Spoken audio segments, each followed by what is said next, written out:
सादर करीत आहोत विभूतिभूषण बॅनर्जी लिखित पथेर पांचाली या सुप्रसिद्ध बंगाली कादंबरीचा मराठी अनुवाद.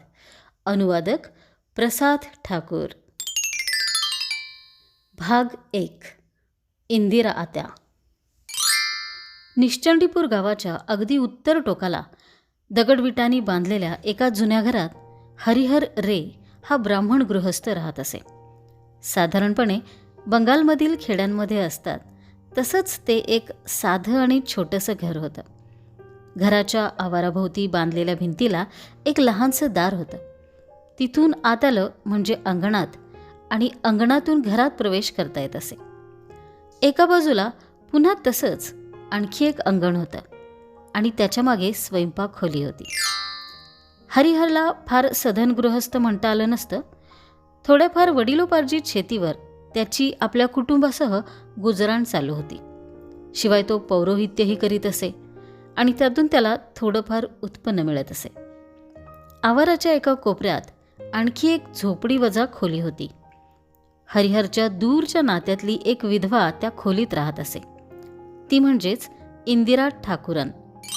इंदिरा आणि हरिहरचं नेमकं नातं सांगणं तसं कठीणच होतं. पण इंदिरा हरिहरला भाचा म्हणायची. हरिहरी तिला आत्या मानायचा.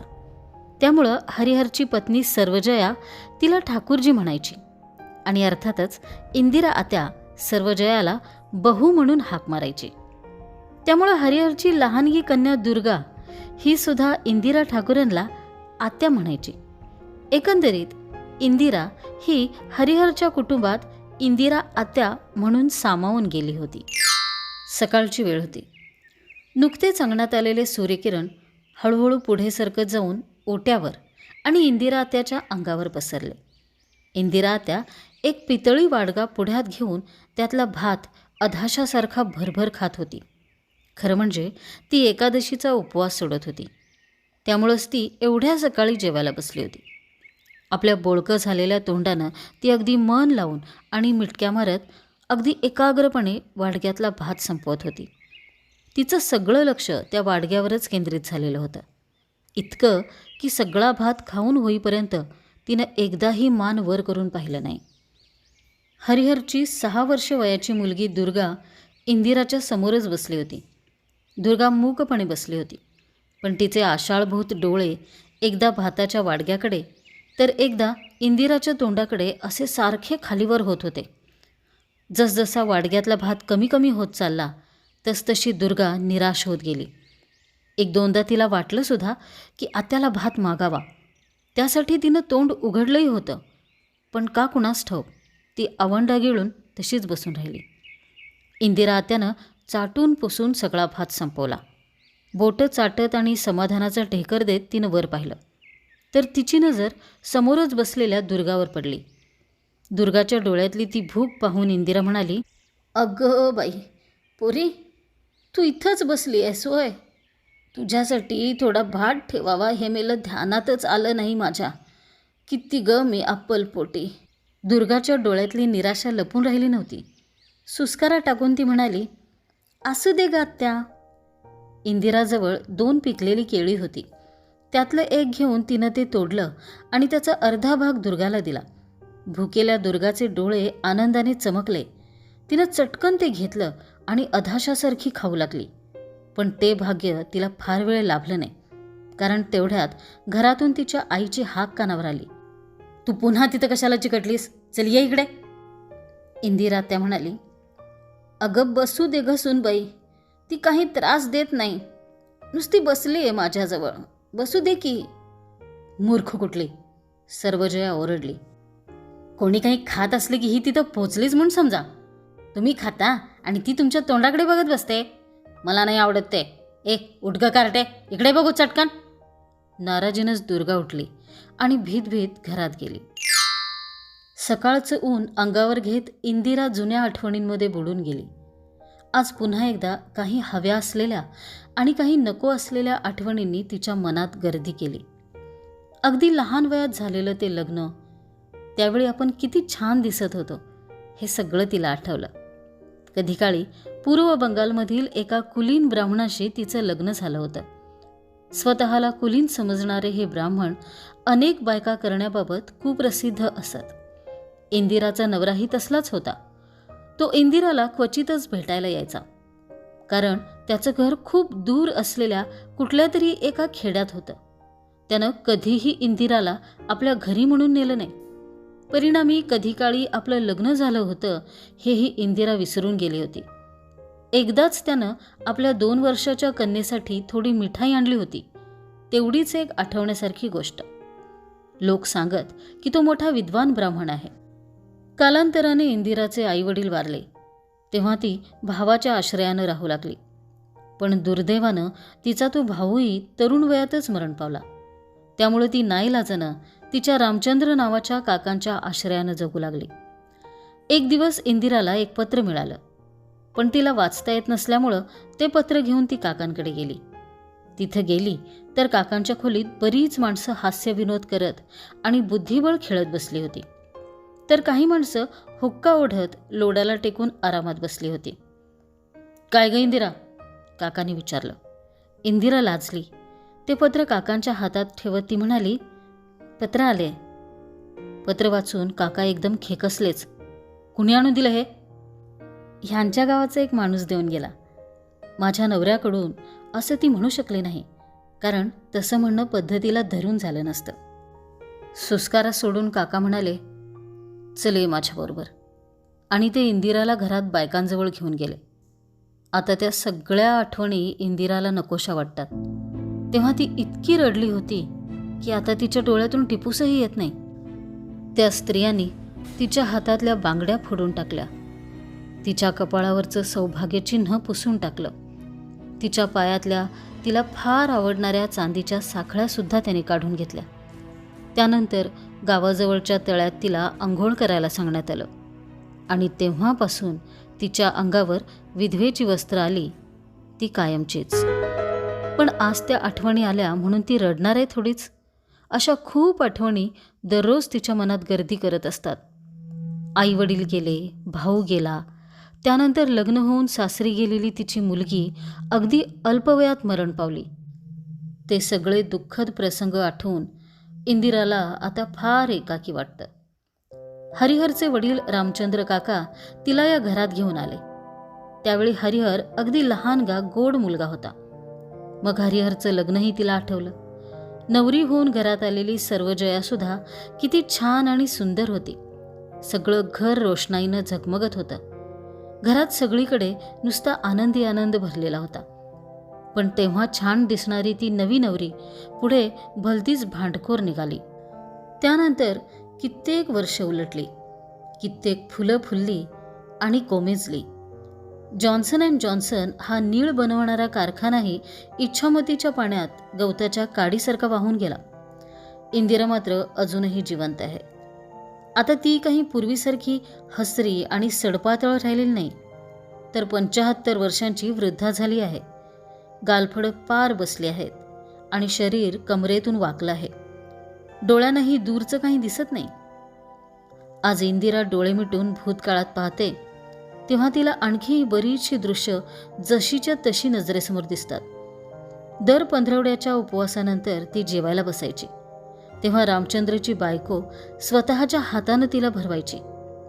त्यानंतर तीही विधवा झाली आणि हरिहर या तिच्या एकुलत्या मुलाला मागे ठेवून मरण पावली.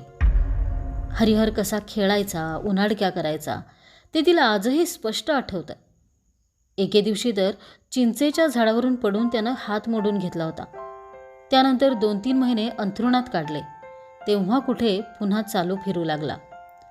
रामचंद्र काकांनी आपल्या या लाडक्या मुलाचं मोठ्या थाटात लग्न केलं. पण दुर्दैवानं मुलगा कुटुंबाची जबाबदारी पेलण्याइतका मोठा होण्यापूर्वीच ते मरण पावले. वडिलांच्या मृत्यूनंतर हरिहरनं आपल्या 10 वर्षांच्या पत्नीला तिच्या वडिलांच्या घरी पोस्त केलं आणि तो कुठेतरी परागंदा झाला. त्यानंतर 8-10 वर्ष त्याचा पत्ताच नव्हता. क्वचित कधीतरी त्याचं एखादं पत्र आलं असेल तेवढंच, किंवा एखाद दुसऱ्या वेळी त्यानं इंदिराला एखादी मनी ऑर्डर पाठवली असेल तेवढीच. फार अवघड होत चाललं होतं. तरीही इंदिरा कसं बसं घर सांभाळत होती. अनेकदा तिला उपासमार सोसावी लागे. परिणामी तिचा बराचसा वेळ शेजाऱ्यांकडे भीक मागण्यातच जाई. कितीतरी वर्षांनी अगदी अलीकडेच पत्नी सर्वजया हिला सोबत घेऊन हरिहर घरी परतला. त्यांना एक मुलगी आहे, तीच ही दुर्गा. आता ती जवळपास 6 वर्षांची आहे. दुर्गाच्या प्रेमळ सहवासात वृद्ध इंदिराला तिच्या बालपणाचे दिवस परत आल्यासारखे वाटतात. पण तिला वाटतं तसं काहीच घडत नाही. हरिहरची पत्नी सर्वजया खरंच फार सुंदर आहे, पण तेवढीच तापट सुद्धा आहे. त्यातच भरीला भर म्हणजे इंदिरा तिला डोळ्यासमोरही नको असते. इंदिराला तिनं कधी आपलं मानलं नाही, कारण इंदिरा तिची कोण लागते हे कुणालाच कधी नीट सांगता आलं नाही. तिच्या दृष्टीनं इंदिरा म्हणजे नुसता खायला काळ आणि भुईला भार. ती इंदिराला म्हातारी चेटकीण किंवा जादूगारीण म्हणते. दुर्गाला आपल्यापेक्षा तीच जास्त आवडते असं तिला वाटतं. काहीतरी खुसपट काढून ती दिवसातून 2दा तरी इंदिराशी भांडतेच. इंदिरा विचार करत होती, तिला माझं इथं राहणं आवडत नाही, पण मी म्हणते असं का? मला लागतं तरी किती, आणि माझा असा काय बरं त्रास आहे? आत्ता जर का तिनं भांडण काढलंच तर मी इथून कायमची निघूनच जाईन, नाहीतर काय? आणि झालंही तसंच. एकदा इंदिरानं तिच्या 2 फाटक्या साड्या, लक्तर झालेली गोधडी, तिचा तो पितळी वाडगा असं सगळं काखोटीला मारलं आणि बाहेरचा रस्ता धरला. बाहेर पडताना ती म्हणाली, जाते मी सूनबाई, पुन्हा या घरात पाऊल म्हणून ठेवणार नाही. तो अख्खा दिवस ती जड मनानं वेळूबनात जाऊन बसली. 3ऱ्या प्रहरी दुर्गाला हे समजताच ती धावतच आत्याकडे गेली आणि तिचा पदर ओढत म्हणाली, आत्या परत ये ग आत्या, मी आईला सांगेन ग, तुझ्याशी भांडत जाऊ नकोस म्हणून, चल ना ग आत्या. दुर्गाची ती विनवणी ऐकताच आत्याच्या खोल गेलेल्या डोळ्यातून अश्रू ओघळले. दुर्गा म्हणाली, चल ना ग आत्या, मला तुझ्याकडून आणखी खूप गोष्टी ऐकायच्यात आणि तुझं ते गाणंही मला शिकव ना. नाहीतरी आता संध्याकाळ होत आलीच होती आणि थोड्याच वेळानं अंधारही होणार होता. तेव्हा दुर्गाची ही विनंती ऐकून आत्याचाही नाईलाज झाला. आपल्या बोळक्या तोंडानं हसत हसत ती घरी परतली. हरिहर आल्यापासून हे असंच चाललं होतं आणि चालतच राहणार होतं. तिला पाहून सर्वजया फणकारली, आलात ना परत? हे घरातून जायचं नाटक म्हणजे नुसतं देखावा आहे, जसं काही खरंच तुमची कोणीतरी वाट पाहते. पुन्हा दोघींमध्ये भांडण सुरू झालं. अखेर दुर्गा आत्याचा हात घट्ट धरून तिला तिच्या झोपडीत घेऊन गेली. ऊन अजूनही बरंच तापलं होतं, त्यामुळं इंदिरा आत झोपडीत येऊन बसली. खायला काही शिल्लक आहे का म्हणून बघायला इंदिरानं आपला पेटारा उघडला. एका मातीच्या वाडग्यात थोडं मीठ, दुसऱ्यात थोडा गूळ आणि 3ऱ्या वाडग्यात थोडे चुरमुरे शिल्लक होते. रात्री भूक लागल्यावर तेच थोडे करंडून खाता येतील असा विचार तिनं केला. त्यानंतर तिनं आपलं कपड्याचं गाठोडं सोडलं. त्यात बरेच लहान मोठे तुकडे आणि तिच्या मुलीच्या लग्नातली लाल काठाची साडी होती. स्वतःशीच बडबडत ती आपला सारा खजिना हाताळत होती.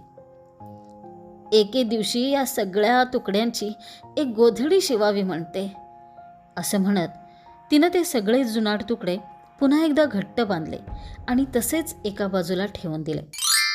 इंदिरा आवाराच्या मागच्या दारानं बाहेर आली. तिथंच असलेल्या एका वेळूच्या बेटातील काटक्या तोडता तोडता ती म्हणाली, अगो बाई, किती मोठं झालंय हे आंब्याचं झाड, अगदी छोटं रोप तर होतं. कधी ग आत्या? दुर्गा, तू होय, किती घाबरले मी. आत्या, अगं तू स्वतःशीच का बोलत होतीस? दुर्गाच्या चेहऱ्यावर खोडकर हसू खेळत होतं. हसत हसतच तिनं काटक्यांचा तो भारा उचलला आणि ती चटकन घराकडे पळाली. इंदिरानं आणि दुर्गानं दोघींनी मिळून आज बरंच जळण गोळा केलं. त्या कामानं इंदिरा इतकी थकली की हळूहळू तिला झोप येऊ लागली. डुलकी लागताच तिच्या कानांना कसला तरी भास झाला. कुणीतरी पाणी मागत होतं. रे यांच्या जुन्या पडक्या वाड्याकडून तो आवाज येत होता. तिच्या जड झालेल्या पापण्यांसमोर आज पुन्हा एकदा रे यांचा तो जुना पडका वाडा दिसू लागला. आता त्या वाड्यात झाडं झुडपं माजले आहेत, पण एकेकाळी तो किती सुंदर होता. आता त्याच्या पायाचे दगडसुद्धा निखळले आहेत. खूप दिवसापूर्वींची गोष्ट आहे ती. काय बरं त्या मुलाचं नाव? निब्रन. हो, निब्रनच. किती छान मुलगा होता तो. अगदी 16 वर्षाचा कोवळा तरुण आणि शिवाय एकुलता. निब्रन 3 दिवस तापानं अक्षरशः जळत होता. पाणी पाणी, कुणीतरी मला पाणी देईल का म्हणून विनवण्या करत होता.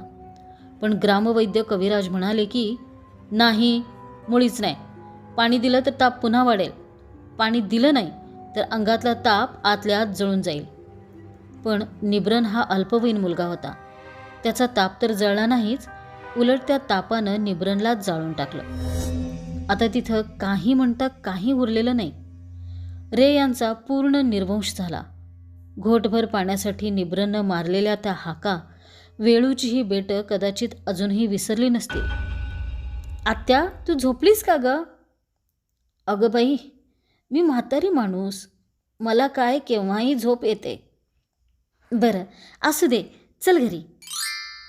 सर्वजया कधीही इंदिराच्या झोपडीत पाय ठेवत नाही.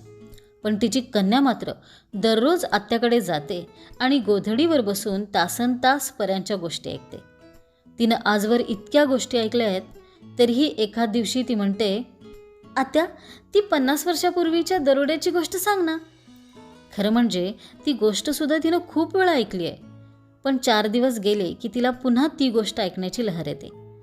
आत्याकडून लोकगीतं ऐकायलाही तिला फार आवडतात. आत्याला अशी खूप लोकगीतं पाठ आहेत. तरुण वयात असताना तिला इतकी गाणी येत म्हणून तिच्या सगळ्या मैत्रिणी तिची फार प्रशंसा करायच्या. गेल्या कित्येक वर्षात तिलाही इतका चांगला श्रोता मिळालेला नाही. त्यामुळे तीही रोज सायंकाळी आपल्या या नातीला गाणी म्हणून दाखवते आणि आपली स्मृती ताजी ठेवते. गाणी म्हणता म्हणता नकळत दुर्गाही सुरात सूर मिसळते. दुर्गा बरोबर म्हणते की नाही हे पाहण्यासाठी इंदिरा मुद्दाम मध्येच थांबते. पण दुर्गा मोठी हुशार आहे. तिला ती सगळी गाणी आता पाठ झालेली आहेत. तोपर्यंत चांगलाच अंधार झालेला असतो.